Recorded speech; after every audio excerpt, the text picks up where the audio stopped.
2014년 4월 1일 파나마를 여행하던 네덜란드 출신의 두 여성 리잔 프론과 크리스 크레머러스가 하이킹을 하던 중 실종되어 몇 달 만에 시신으로 발견된 미제 사건이다. 사건 발생 후 2021년인 현재까지도 이 두 여성의 사인에 대해서는 밝혀진 게 없다고 한다.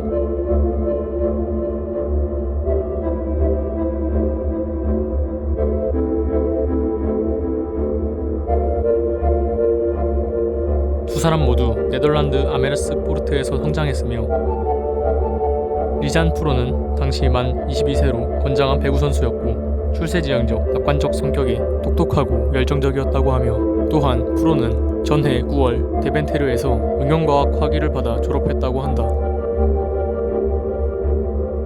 크리스 크레머러스는 당시 만 21세로 개방적이고 창의력이 있었으며 책임감이 강한 성격을 가졌다고 했고 또한 위트레흐트 대학교에서 미술교육과 전공으로 문화사회 교육학 공부를 막 마친 상태였다고 한다.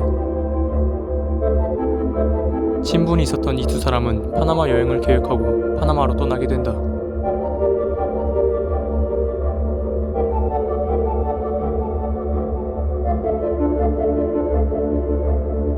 크레머러스와 프로는 2014년 3월 15일 6주간의 휴가로 파나마에 도착하게 되고 두 사람은 한 달 동안 봉사활동을 할 어린이의 가족이 있는 포켓에 도착하기 전 약 2주 동안 파나마를 관광했는데 이 관광이 비극의 시작이 되고 만다.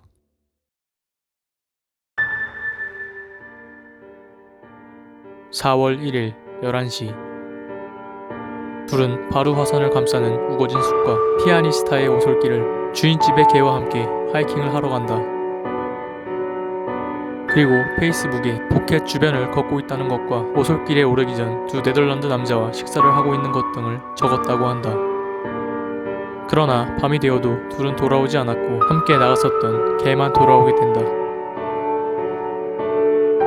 두 사람이 머물던 주인집에서는 주인집의 개만 돌아온 것을 보고 좋지 않은 일을 직감했고 둘은 원래 가족에게 매일 문자 메시지를 보내왔지만 이후로 갑자기 더 이상 메시지를 보내지 않았다고 한다.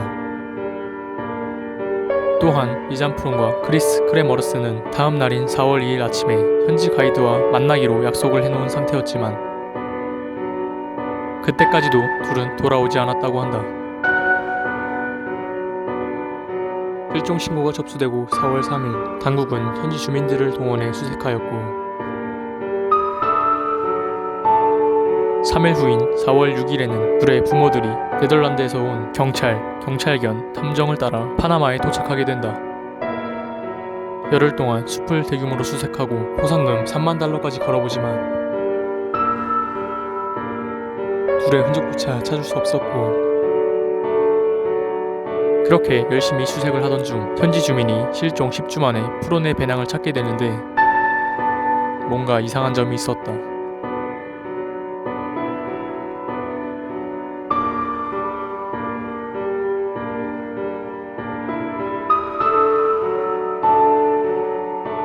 가방 안엔 핸드폰, 현금 83달러, 여권, 카메라, 선글라스 2개, 속옷 2개, 물병까지 모두 포장되어 건조된 좋은 상태로 있었다고 한다.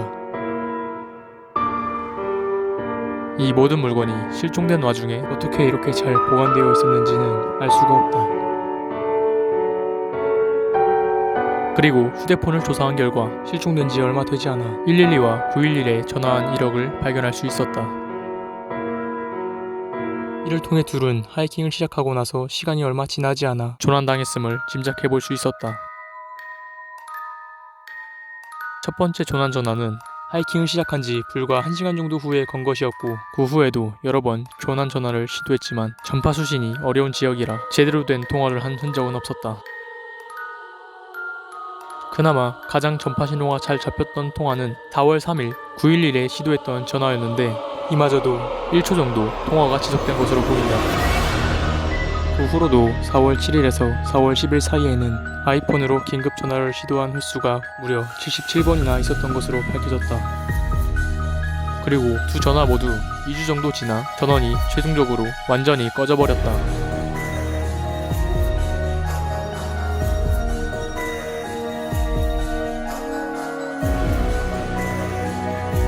프론의 카메라에는 4월 8일 새벽 1시부터 4시경에 찍은 사진들이 대량 있었는데 이 사진들이 무슨 의미인지가 이 사건의 미스테리한 점 중에 하나이다. 프론의 카메라에는 무려 90장이나 되는 사진들이 플래시로 찍혀 있었다. 사진들은 주로 깊은 정글이나 완전히 어두운 곳에서 촬영한 것들로 보였으며 몇몇 사진들을 통해 두 사람은 강 협곡 근처에 있었을 것으로 추정된다. 또 비닐봉지가 걸린 나뭇가지와 돌 위에 올려져 있는 사탕봉지,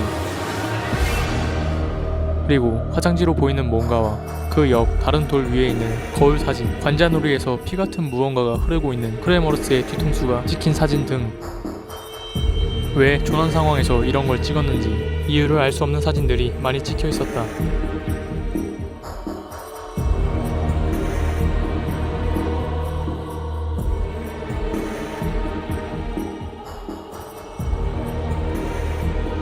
배낭을 발견하여 클루브레를 따라 새로 수색한 결과 프론의 배낭이 발견되었던 지점에서 몇 킬로미터 떨어진 지류의 두 반대편 바위 위에서 크레머러스의 짧은 청바지가 지퍼가 채워지고 깔끔하게 개어진 채로 발견되었다. 왜 옷을 벗어놓았는지 그리고 왜 또 이렇게 잘 정돈해 놓았는지가 미스테리이다.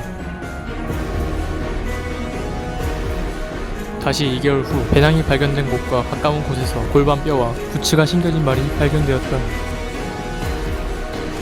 얼마 후 강둑을 따라 흩어진 뼈 33점이 발견되었고 DNA 테스트 결과 이것은 프론과 크레머러스의 뼈가 맞았다. 둘은 사망했던 것이다. 프론의 뼈는 피부 몇 조각이 붙어있는 채로 발견되었지만 크레머러스의 뼈는 특이하게도 백고라 현상이 나타나 있었다. 그들에게 무슨 일이 일어났는지에 대해 많은 주장들이 있지만 두 사람이 모두 유골로 발견되었기 때문에 그들이 죽은 이유조차 알 수가 없다. 현재로서는 하이킹 중에 조난을 당하여 구조를 요청했지만 제대로 되지 않았고 그로 인해 무리하게 자력 탈출을 시도했지만 결국 화를 입은 것으로 추정할 수밖에 없는 상황이다.